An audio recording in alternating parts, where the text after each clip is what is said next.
Bueno, vamos a dar comienzo con esta clase a la segunda parte de la cursada o de la asignatura.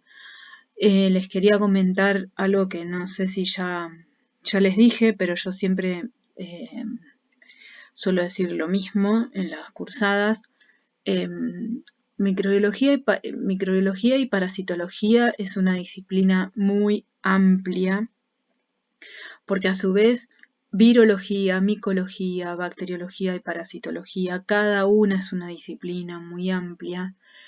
Si ustedes ven los libros de microbiología son libros grandísimos. Inmunología también es una disciplina en sí misma muy amplia. El objetivo de la asignatura para esta cursada es que ustedes puedan razonar una cadena de transmisión para así puntualizar en la prevención, sobre todo con el tratamiento del paciente o de ustedes como personal de salud. Y después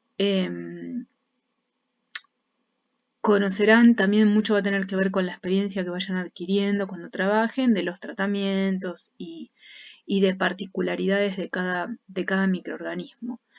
Tiene dos, o sea, yo siempre pienso que hay dos enfoques. El primero es conocer cada microorganismo en sí mismo, a qué familia pertenece, cuáles son sus factores de virulencia y cuáles las enfermedades que causan, porque hay microorganismos que pueden causar más de una enfermedad infecciosa según el sistema al que afecten. Por ejemplo, el Staphylococcus aureus puede causar enfermedad en piel y también puede afectar al sistema circulatorio si llega al torrente sanguíneo. Otros no, otros van a tener una única enfermedad infecciosa posible. ¿A qué voy con esto? Es que ese enfoque es aprender de memoria el microorganismo o de memoria o mucho más en detalle cuáles son los factores de virulencia, qué enfermedades pueden causar.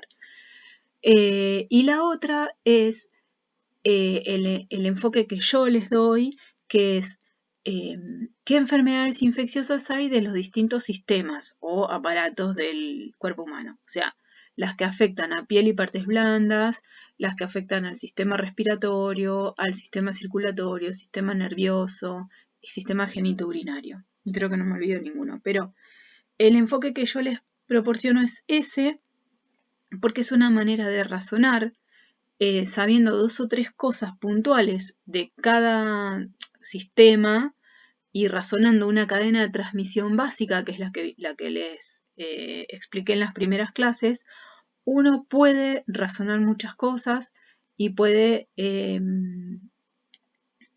adquirir conceptos que los van a ayudar en la prevención, tanto, les repito, de ustedes como personal de salud, como de los pacientes a los que uno vaya a tratar, a tener a cargo. Y lo mismo para evitar las infecciones intrahospitalarias. Por eso les digo, los microorganismos tienen nombres en latín, que son difíciles de escribir, difíciles de acordarse. Con la práctica algunos van a incorporar, otros no tanto, pero lo que importa es eso, que ustedes puedan digerir bien una cadena de transmisión básica, cuáles son las posibles puertas de entrada y las de salida y cuáles las vías de transmisión, las generales. Y después pensar, si estamos hablando de una enfermedad respiratoria, ¿cuál va a ser la puerta de entrada, la de salida o la transmisión? Si es de circulatorio, bueno, lo mismo. Ese es el objetivo principal de la materia. Si ustedes leyeron el contrato pedagógico, ahí lo digo. Y una cosa que aclaro para que tengan bien en cuenta, porque algo que siempre confunden cuando yo pregunto en los exámenes, y esto como es conceptual es importante, es una cosa es la vía de transmisión y otra cosa es la puerta de entrada y en consecuencia la puerta de salida. La vía de transmisión responde a la pregunta de cómo llega el microorganismo al hospedero. ¿Cómo? Por agua contaminada, por suelo contaminado, por el aire. ¿Cómo llega? Es cómo se transmite. Si yo pregunto una puerta de entrada o de salida en consecuencia es ¿por dónde entró y por dónde sale? Responden a esas dos preguntas. ¿Cómo llega? Es la vía de transmisión. ¿Cómo entra y cómo sale la puerta de entrada y la puerta de salida? No se confundan porque conceptualmente son cosas diferentes. Después otra cosa que tienen que tener también en claro, 2 o 3 reservorios, el hospital o la institución de salud, un portador sano, un individuo asintomático o portador, una fuente de agua contaminada, revean esa clase. Bueno, y ahora sí. Cuando vimos sistema inmunológico, yo les expliqué que la piel es un órgano de defensa. La piel es un tejido que es el más grande del organismo, cubre todo el organismo. Es una barrera de defensa. Está formada por la epidermis, dermis, folículos pilosos y los conductos de glándulas sudoríparas y sebáceas.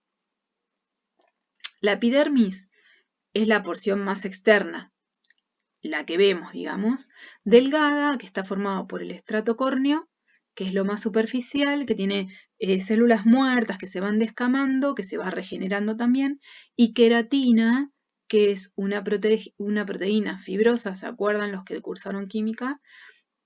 Que le da estructura y la proteína es impermeable. Entonces todo eso conforma una barrera. Después sigue la dermis, que es más gruesa y ya tenemos tejido conectivo con algunos vasos, en fin. Y los folículos pilosos, que es el bulbo piloso por donde crece el pelo, y el folículo es como si fuera un volcán que se abre para arriba. Ahí es un conducto directo para un microorganismo. Y después las glándulas sudoríparas que la transpiración va a aportar humedad y también nutrientes para muchos microorganismos. Por eso en esas zonas hay mucha flora habitual, con posibilidad de comportarse como patógeno oportunista. Ven que voy retomando cosas que ya tienen que estar bien digeridas o masticadas. Y las glándulas sebáceas, que el sebo que está compuesto por lípidos, grasa, para los que no cursaron química, los lípidos son justamente hidrofóbicos, o sea, esa grasita hace que no penetre por ahí agua, pero sí aporta, los lípidos o las grasas tienen mucho nutriente también para los microorganismos. Lo que hace el sebo, que tiene lípidos, proteínas y sales, es evitar el resecamiento del cuero cabelludo, pero a la vez es nutriente para microorganismos. Entonces va a ser una barrera física, o sea, una barrera, no pasa nada por ahí. Es cuando la piel está intacta, es prácticamente impenetrable. Digo prácticamente porque hay excepciones. Ahora, si se rompe, se quiebra, digamos, se ajea, hay lastimaduras, o mismo por esto de usar permanentemente el alcohol que reseca toda esa capa lipídica y la empieza a deshidratar, entonces empieza a abrir, por ahí pueden entrar microorganismos en una, no sé, mordedura o en un arañazo o en un corte, ahí queda expuesto el tejido más interno. ¿Qué más? Eso cuando está dañada. Ahora, cuando está sana, tanto los conductos de las glándulas sudoríparas y sebáceas como los folículos pilosos pueden ser una puerta de entrada, porque es como justamente conductos, aperturas que van a llegar a las capas más internas de la piel.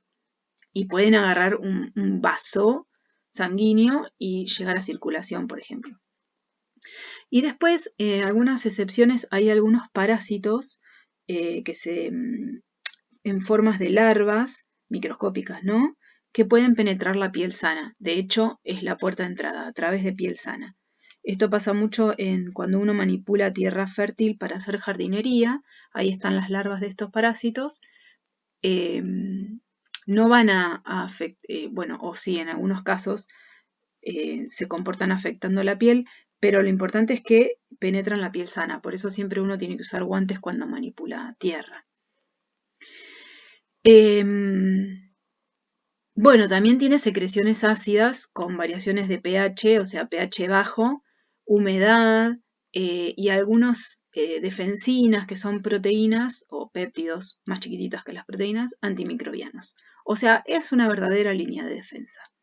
Después tenemos las mucosas, que es un grupo de células epiteliales, pero en capita más fina. Piensen en la mucosa adentro de la boca, la mucosa genitourinaria, toda la mucosa respiratoria. Es pielcita fina, capa fina, y revisten cavidades del aparato digestivo, respiratorio y genitourinario. Lo que hacen las mucosas, de ahí viene el nombre, es secretar como una especie de moco, que es una proteína viscosa, que lo que va a hacer esta proteína viscosa es evitar o dificultar la adhesión de cuerpos extraños. Y también ahí tiene anticuerpos. Y en algunos casos, como en la mucosa respiratoria, están los cilios que pueden hacer como un efecto de barrido. Y por otro lado tenemos la flora normal, o sea, características de la piel como tejido, ¿no? La flora normal, que tiene mayoritariamente grupos de bacterias de los estafilococos y de los micrococos. Estáfilo, no importa, son los que están en mayor proporción. Como vimos en la clase de flora normal y patógeno oportunista, pueden ser protectoras y beneficiosas salvo cuando hay un cambio del estado de salud del hospedero, como por ejemplo una inmunosupresión, o cuando abandona su hábitat. Y esto es muy importante en las infecciones intrahospitalarias porque es cuando por un procedimiento como un catéter, una venopunción, colocar una vía endovenosa, se rompe el tejido y desde la piel van a pasar a, por ejemplo, circulación. Entonces, acuérdense siempre que la flora normal es protectora y se comporta como patógeno oportunista, o sea, causando enfermedad en dos situaciones. Cuando cambia el estado de salud del hospedero, por ejemplo, un paciente que tiene quimioterapia o que es trasplantado, todo lo que ya vimos como inmunosupresión, o porque abandone el hábitat y pase a otra área. En este caso, las de la piel, lo común es que pasen por ruptura del epitelio a circulación. Piensen que si uno, por ejemplo, en un traumatismo, no sé, en una fractura expuesta se rompe algo y lo de la piel puede pasar a circulación, una herida de bala, un clavo, todo eso que atraviese la piel hacia circulación va a arrastrar todo lo que esté en la superficie. Para este caso, hablo para las infecciones intrahospitalarias que pueden ser producidas en piel y partes blandas, no estoy hablando de todas, ¿no? Y después tenemos, estos dos nombres sí me interesan que lo sepan, aunque sea de oído, porque no escribirlos, porque escribirlo lo puedo escribir yo, por ejemplo, en un examen, pero el Staphylococcus epidermidis y el Aurus son muy importantes como infecciones de piel y partes blandas. Staphylococcus epidermidis constituye un 90% de la flora de piel dentro de este grupo de estáfilos. Epidermidis, de ahí viene de epidermis. Pero cuando se rompe la barrera, o sea, está en toda la piel. 90% de la flora de piel es epidermidis. Cuando se rompe la barrera, puede acceder a sitios como circulación y ahí es flor de patógeno, ¿sí? En procedimientos médicos invasivos, ya sean cuando uno saca sangre, cuando uno va a tomar un hemocultivo, cuando uno pone una vía, una inyección, bueno, piensen algo que llegue más profundo, una sonda, un catéter, todo eso que rompe tejido puede arrastrar el epidermidis a circulación y es una tremenda infección. Intrahospitalaria, por otro lado. Se comporta como patógeno oportunista y la adquirió en el lugar, en la institución de salud. Y el Aurus es uno de los más temidos dentro de una institución de salud, de un hospital. Es el más patógeno del grupo de estáfilos. Los estafilococos son una familia. Son cocos, son redonditos. Al final de la cursada les voy a dar un resumen de las distintas bacterias, virus, parásitos y hongos, pero para que sepan, las bacterias las dividimos en cocos o bacilos, o sea, si son redonditas o si son palitos, tipo bastoncitos, y estos dos, Staphylococcus epidermidis y aureus, son redonditas, pero eso nos importa a los bioquímicos, porque es para el diagnóstico del laboratorio, cómo uno los identifica. Ustedes sepan que el epidermidis está en el 90% de la flora y puede causar infecciones como patógeno oportunista, y el aureus es el más patógeno de toda esa familia de estáfilos. Es muy difícil de tratar, es muy, muy virulento y resistente. Y encima las cepas intrahospitalarias son un problema real, son muy patógenos, se llaman coagulasa positivo, el grupo de estos estáfilos virulentos, porque se meten dentro de coagulitos de fibrina, de coagulitos de sangre, se esconden ahí y evaden la respuesta del sistema inmunológico. Entonces, yo puedo presentar un caso clínico donde un epidermidis se vaya a circulación comportándose como un patógeno oportunista o un aurus y les pongo como estos datos, por ejemplo, les digo, bueno, que es un coagulasa positivo.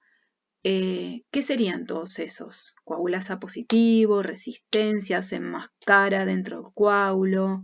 ¿De qué estoy hablando ahí? Estoy hablando de los factores de virulencia de este patógeno. Entonces yo a veces lo puedo presentar como un pequeño caso y les digo, bueno, ¿qué me pueden decir de sus factores de virulencia? Son todos estos que se los digo yo, pero ustedes tienen que saber que son factores de virulencia.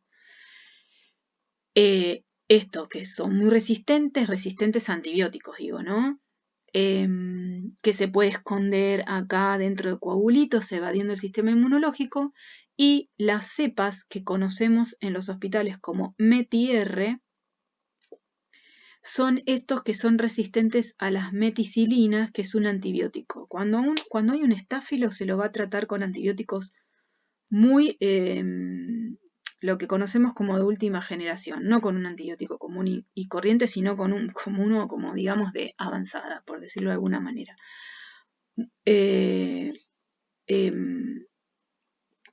Y estas cepas particularmente son resistentes, o sea que no los mata este antibiótico que es la meticilina. Entonces, cuando ustedes escuchen hablar, cuando empiecen a trabajar de un Staphylococcus aureus, coagulasa positivo y METI-R, sepan que es un patógeno muy complicado.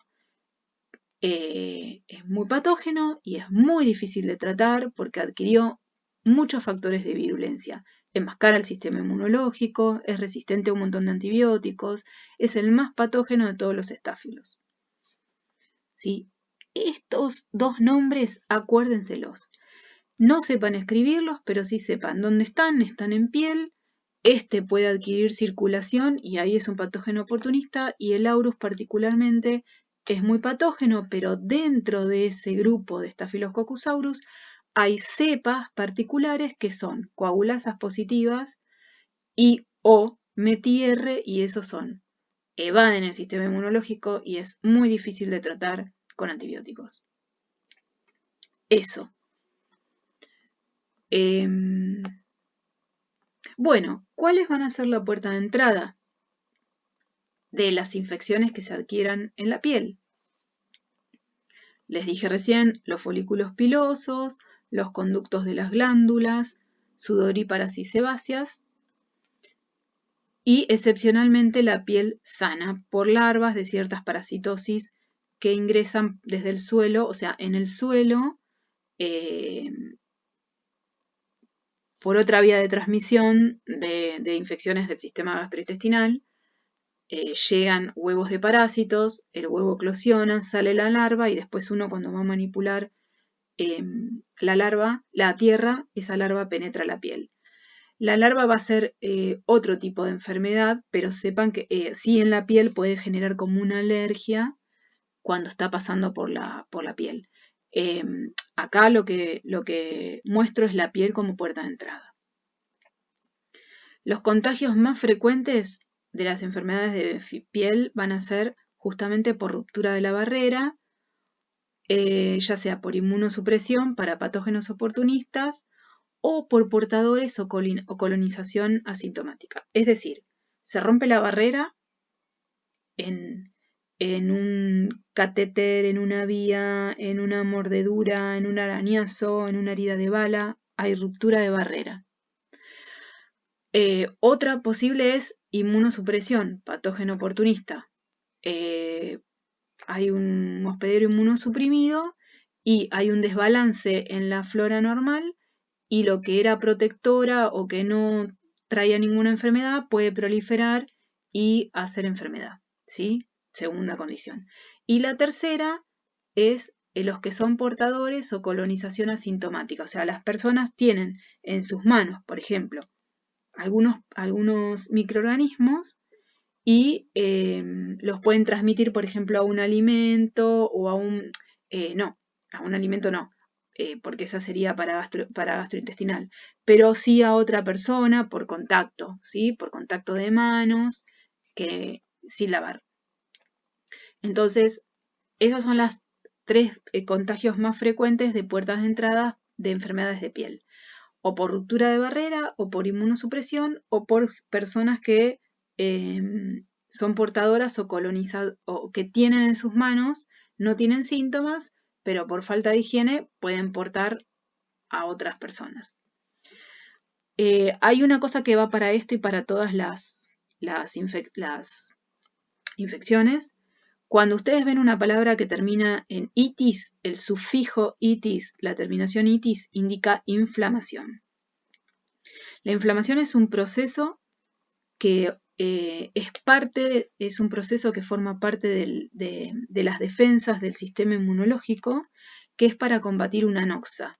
Una noxa es un cuerpo extraño que agrede, que está dañando al organismo. Puede ser física, puede ser química, o sea, puede ser un tóxico, puede ser rayos X, puede ser cualquier cosa extraña, le decimos noxa. Y la inflamación es una respuesta inespecífica del sistema inmunológico innato que venía con nosotros desde el nacimiento y que actúa siempre de la misma manera inespecíficamente, para combatirlo. Se ponen en marcha un montón de cosas, un mecanismo para eliminar esa noxa. Cuando esa noxa es un microorganismo, esa inflamación es una infección. Es decir, toda infección es un proceso inflamatorio, pero por un microorganismo. ¿Sí? Esa es la diferencia.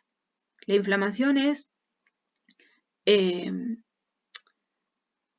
un proceso donde hay ciertos signos de rubor, tumor, calor, no me acuerdo, color, no, rubor, tumor,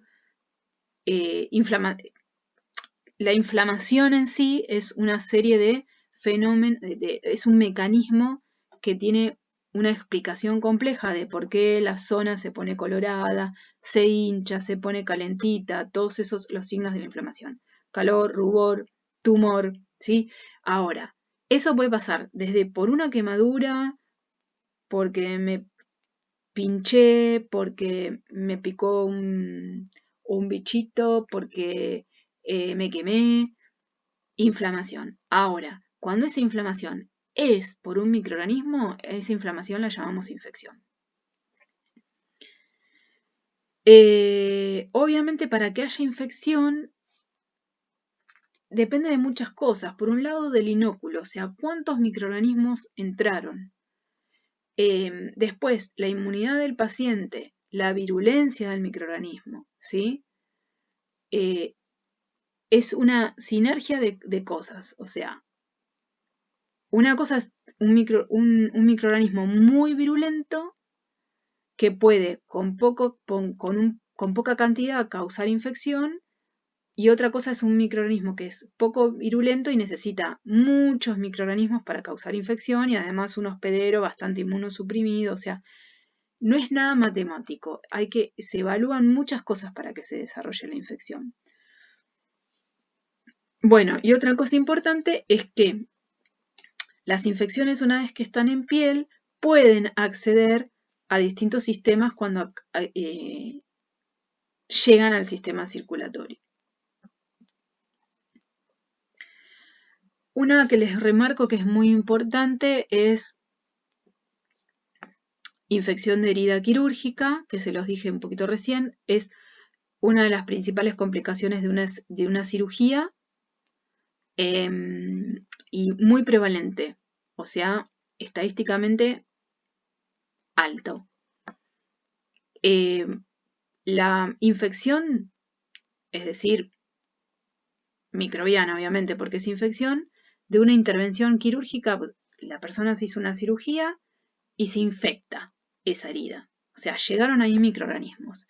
Y bueno, porque el personal sanitario, el medio ambiente, el instrumental, que no estuviera esterilizado el instrumental, las manos del personal sanitario, que no usó guantes, etcétera, etcétera, que le puse una sábana o una venda que no estaba esterilizada, una sábana que no se lavó, en fin. Del mismo paciente, la flora normal cercana a la herida del paciente, de la piel, los estáfilos de la piel, y después, en otros casos, del intestino, pero acá estamos hablando de los de la piel. Se infecta la herida quirúrgica. Es muy importante que como enfermeros exploren la herida, porque muchas veces, esto lo ven bien, igual ustedes tienen otra clase puntual de herida quirúrgica, creo que médica, no sé que sí, pero yo les remarco la parte de microbiología, porque muchas veces los dolores se confunden con la propia cirugía y a veces el dolor es una causa de la infección, es como un signo inflamatorio, entonces hay que ver, ¿le duele por la herida o le duele porque se está infectando? O sea, ¿le duele por la propia injuria de la cirugía o le duele porque se está infectando? Y bueno, y tengan en cuenta esto, que la herida quirúrgica es muy importante en las infecciones intrahospitalarias, altamente prevalente, quiere decir que las estadísticas son muy altas. Revisen el concepto de prevalencias cuando hay un número importante de casos para esa enfermedad.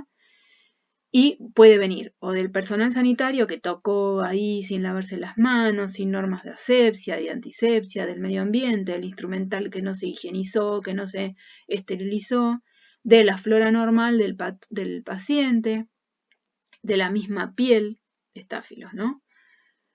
Y acá lo que les decía recién, que la inflamación es una respuesta innata, inespecífica del sistema inmunológico innato e inespecífico. ¿Se acuerdan que vimos la diferencia?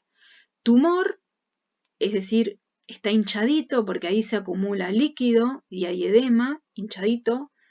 El rubor se pone rojo justamente porque hay una vasodilatación, el calor aumenta la temperatura y el dolor era la que me faltaba. Todo eso y después la pérdida o disminución de la función de la zona inflamada. Todo esto es una serie de cosas, o sea, estos signos, tumor, rubor, calor, dolor, vienen porque todo el fenómeno de inflamación hace que se pongan en marcha los mecanismos del sistema inmunológico innato e inespecífico.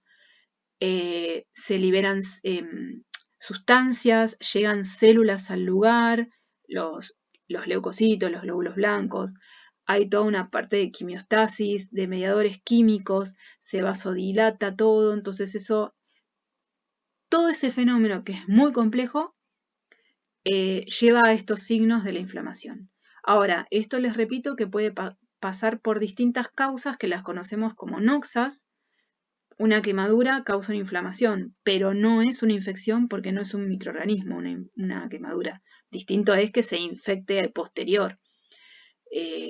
Cuando la piel se ampolla se puede infectar, pero la causa, la quemadura, es una inflamación. Ahora, si no sé, uno se pinchó o se golpea y hay una inflamación por un golpe o lo que fuera, ahora, sí,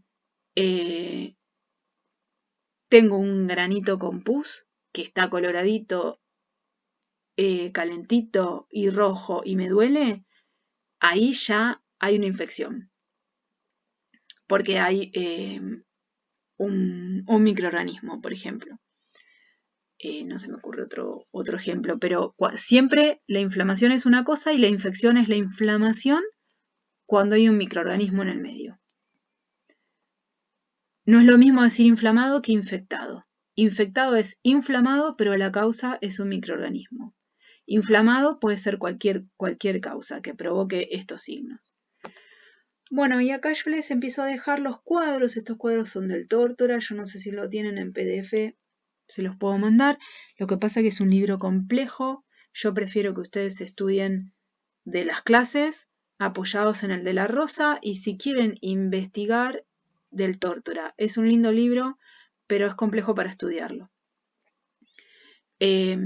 Acá ven que detalla las enfermedades bacterianas de la piel, por ejemplo, para focalizarnos en la barrera de transmisión. El impétigo es una enfermedad, la característica es como que si se despellejara la piel. Se ven mucho en los hospitales pediátricos. Yo no voy a detallar la enfermedad por enfermedad, pero está causada por el aurus y también por el Streptococcus pyogenes. Son las causas. Entonces, es una enfermedad de piel, se forman como unas vesiculitas.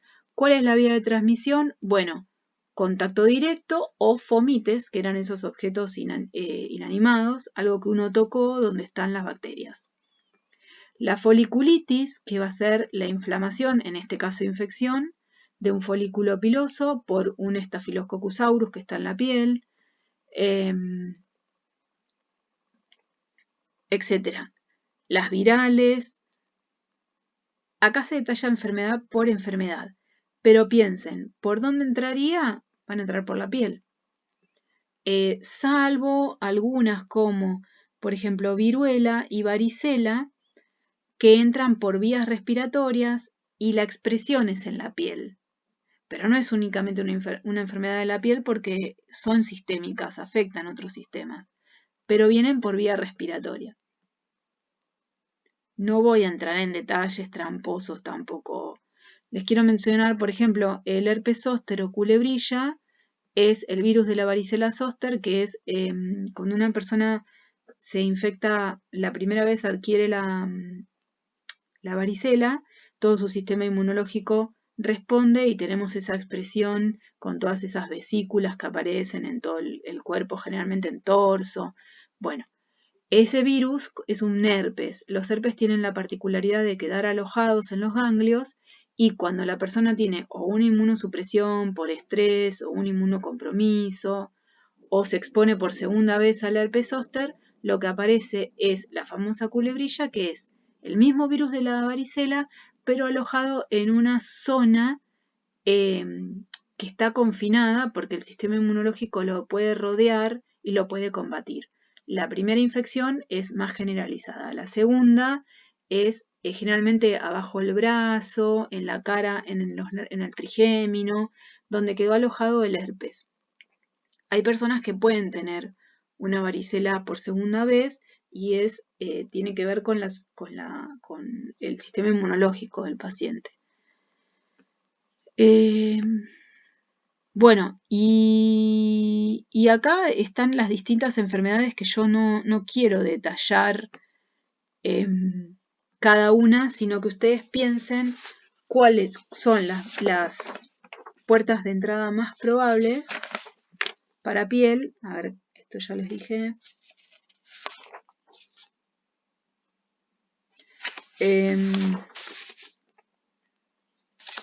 Sí, no tengo más para decirles que lo que les mencioné. ¿Qué es esto? Piensen, bueno, las mordeduras por animales.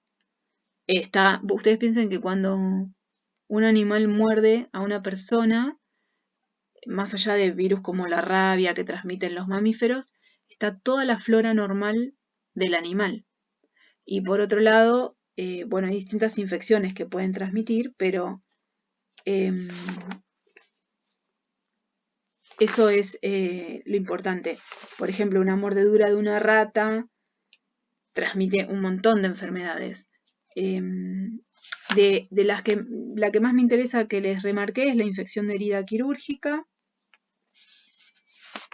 Y después no entrar en detalle de enfermedad por enfermedad, sino que piensen esto, cómo se transmiten, cuáles son las vías de transmisión, o sea, cómo se adquieren las enfermedades de piel más comúnmente, que son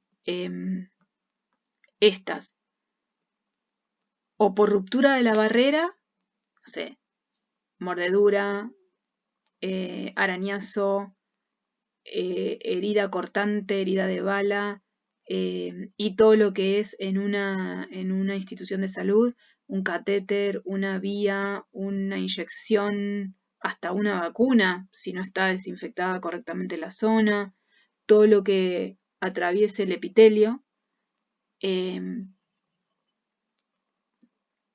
o sea, rompa esa barrera de defensa, ¿no? Y por supuesto, más allá de la herida que puede quedar en piel, puede llegar al sistema circulatorio. O sea, dos cosas acá. Se infecta la herida en sí misma y si es profunda y llegó al sistema circulatorio, también vamos a tener una consecuencia en el sistema circulatorio. Y ahí es más complicado porque una vez que agarra circulación se puede desparramar por todo el organismo y llegar a otras zonas. Pero sepan esto, que los contagios más frecuentes de las enfermedades de piel y partes blandas, decimos mucosas, también este capítulo habla de las infecciones de los ojos, no voy a entrar en ese detalle, sino que piensen que se van a adquirir por ruptura de la barrera, por inmunosupresión, es decir, un inmunosuprimido o un inmunocomprometido va a tener que la flora habitual va a proliferar un microorganismo más que otro y va a actuar como patógeno oportunista, o portadores o colonizadores con algunos patógenos en sus manos que toquen fomites o toquen a otras personas, que es el caso del impétigo. ¿Ven? El impétigo ven que se transmite por contacto directo o fomites de personas que tienen en sus manos aurus o piógenes y tocan o a otras personas, esa otra persona puede ser un paciente o un fomite, un, no sé, celular, un termómetro, lo que se imaginen. ¿Sí? Entonces, es esas cosas. Y después, el tema de la herida quirúrgica. ¿Sí? Importante en esta unidad. Hasta acá, enfermedades de piel y partes blandas. Entonces, márquense esto. Es muy importante las infecciones de piel y partes blandas en las instituciones de salud y estos dos patógenos que les mencionaba, que son los más importantes de infecciones en piel y cómo las podemos adquirir. Ruptura de barrera, inmunosupresiones, donde va a proliferar parte de la flora normal comportándose como patógeno oportunista. Por ejemplo, las candidiasis. En las candidiasis pasan eso. Candidiasis o infecciones de cándidas en la piel se comportó como patógeno oportunista. Tenemos cándidas en la flora habitual y por una inmunosupresión, en vez de quedarse en un equilibrio, prolifera y causa una infección. Y después, portadores o colonizadores que tocan a la persona o a un fomite y se transmiten. Bueno, hasta acá esta unidad entonces.